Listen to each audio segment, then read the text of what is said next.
This is our tiny home in Ecuador for 24 hours. This off-grid tiny home lies in Chimborazo, which is the highest volcano in Ecuador. Besides cows and sheep, there is not much else. A true off-grid tiny home. No stores around and no cell service. Here you can truly disconnect from the online world and instead connect with what's around you.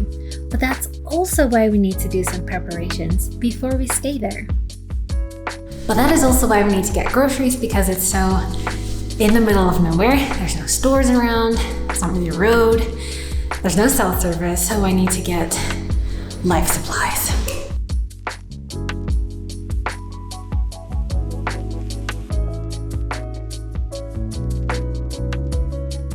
It's Sunday today and all the stores are usually closed. I had to walk a bit to the market to get our food. I'm sweating. So now in the truck of the host, they picked us up to get to this location because it's pretty remote. Roads aren't fully paved, so it was an interesting ride here. Also high in elevation, I'm a little bit out of breath. But what's really nice about the tiny house is not just a tiny house. One of them is an architect. They designed this tiny house to have more attractive locations for tourists and see Ecuador in a different way, not just in the cities, but more into the nature. And I think that's really awesome. So I'm very excited. Are you ready? Step inside. So the first thing we notice when we come in here is this big window overlooking the volcano and this king-size bed. Perfect after sleeping in all the cities in Ecuador because it's really noisy. It's just so quiet here. We can't wait to sleep. So when you're over here in the corner, you can see the beautiful nature and the volcano. It's like this big corner of just bed. The half of the tiny house is basically bed, which is awesome because we're gonna just come to rest here on these fluffy pillows overlooking Ecuador.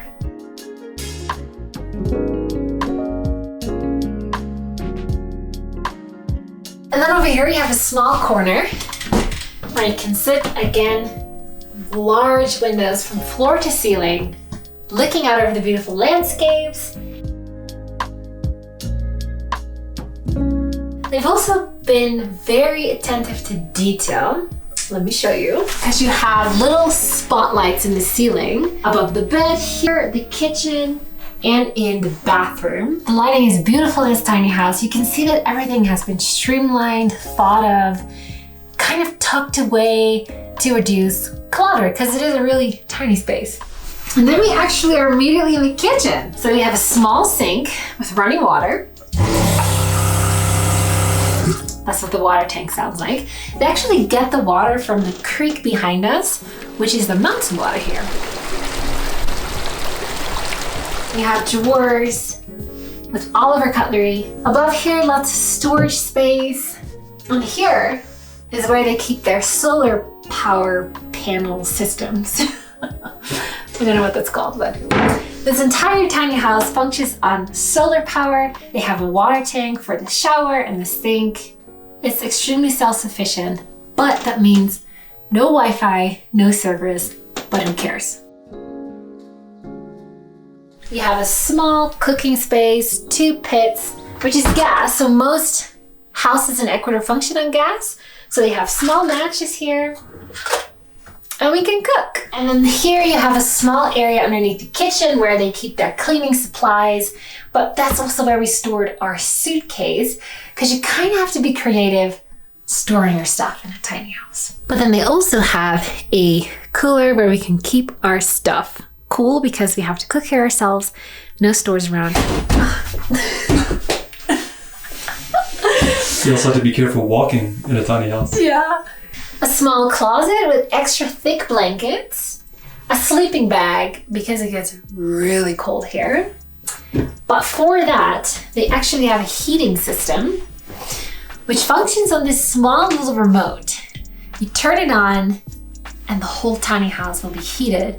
Again, solar powered. And the heating is tucked away under the kitchen. So it's very streamlined again. The design is amazing and it heats up the entire tiny house. And then they have blinds on all of the big windows here. Really cool design. So you can have some privacy. Not that anyone's here, but.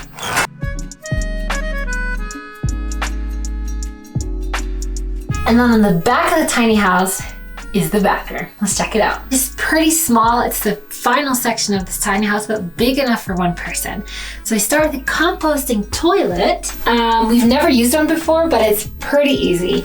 You just open the lid, and then you have a lever that you open the toilet with. You do your business, and then you just flush. It's like a blue fluid flush that compost toilets have, I guess. And then you close it again. It's that simple. You have a little rack for towel here, and that's it. Then we move on to the shower section.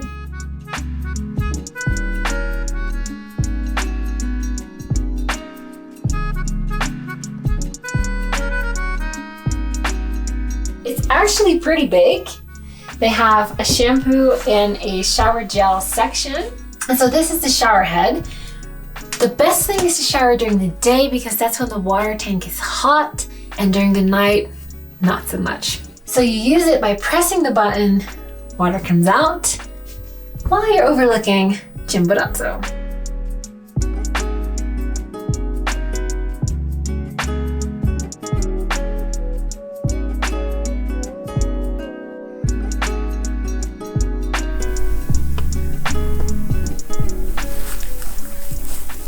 Now it's my turn to give you a tour of the outside.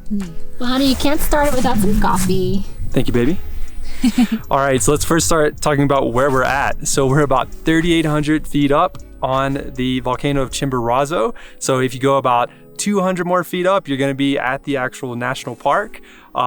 Not many people live up here, just some indigenous tribes. You got some cows, you got a llama. This tiny home doesn't just have to stay here. The person who made it, they built it on a trailer so they can move it anywhere they want. So you can see it's mostly made of wood, but they did install these large plexiglass windows because when you have a tiny home, you want to be able to look out and enjoy the surroundings. They left us a bicycle, just one. But that's okay. I don't think I'm going to be doing any mountain biking because we did that in the last video. So we have the water tank. This water is coming directly from the stream that's right next to the tiny house.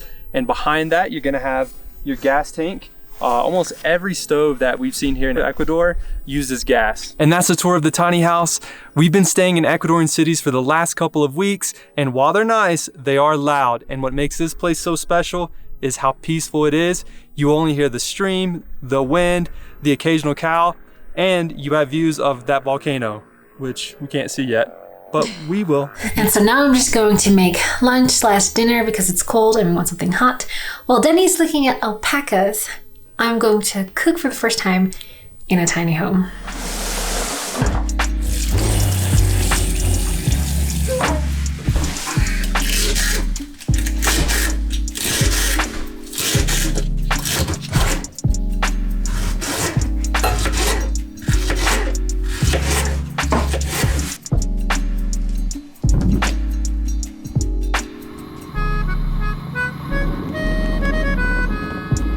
So whenever I cook, or whenever we're in an Airbnb that's smaller, or you never really know what cookware they have. So my go-to recipe while we travel is a one-pot pasta. So I just get whatever veggies I can find at the market, which today is leek and tomato. I just cook those first, add in water and tomato sauce, boil the pasta, and we're done. Easy peasy. I have one pot. Whew, so one thing that I really already noticed is that you gotta keep it clean because it gets dirty and very cluttered so quick. So as I'm cooking, I'm washing dishes, I'm cleaning our dirt that our shoes bring in. It's a good test for us if we can live in a tiny home one day.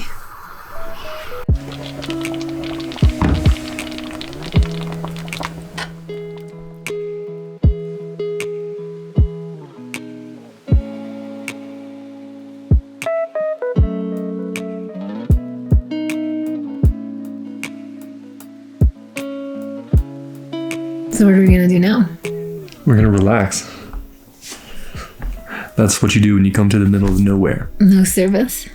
No internet. I'm super tired. I didn't realize how tired I was until I didn't have anything to look at or do. Yeah, just living life. We're usually on our phones or on the computer, watching a TV show. And now that you can't do that, one, we notice how tired we are. So two, we're probably gonna go to bed on time. And you just look around more. You look at the cows. We're probably going to read a book, listen to a book. Maybe we can edit a video. No. So yeah, it's pretty nice to fully unplug. The first time you're really unplugging in this beautiful environment. The volcano is absolutely non-existent right now. So tomorrow, I hope we can see clear views of the volcano. Okay. Good.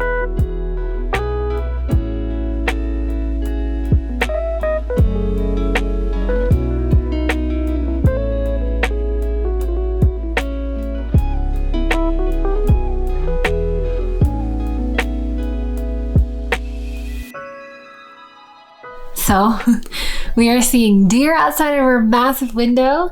They're just hanging out. I didn't even know that they were deer this high up. No. But we're seeing a mother and a Bambi. Yeah. And deer might not be so special, but it's just cool being here in this tiny home that's so desolate. You know, there's no one around. There's nothing around. That animals just live their normal lives around you. The light's about to go out and we don't have any electricity. No, because it's a solar powered tiny house and we have used up all the electricity charging our phones and camera and having the lights on. So we did it so we could capture the moment for you. Yes. And now it's getting darker and darker, so we're gonna get stuff done quick now that we can see, and then sleep. It's gonna be pitch black. Yeah.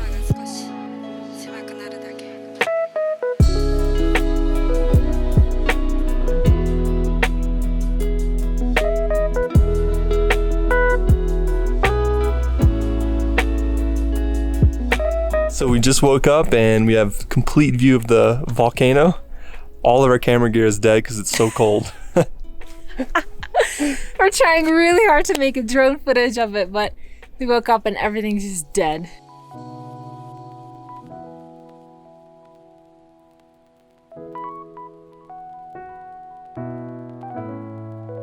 I don't want to get out of my bed though. It's so cold. I think it's 2 to 4 degrees Celsius now. We got an extra blanket.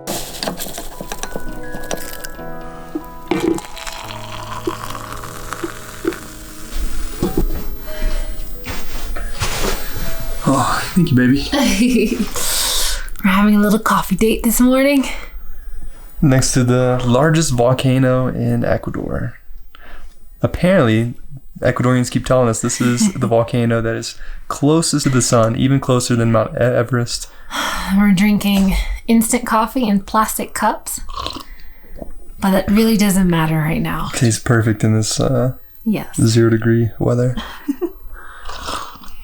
Oh, I can't feel my fingers or toes.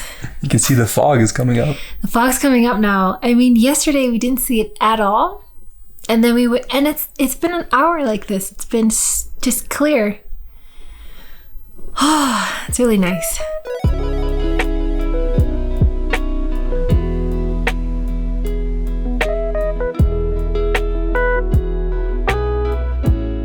Our tiny house adventure has officially come to an end. The cab has picked us up. And now I have to say goodbye to this beautiful location. Move on to the next one. I hope you guys liked it. Let us know if you would see yourself living in a tiny house. We certainly do. And we have a pet. Hi. Hi. As you can see, the mountain is completely gone.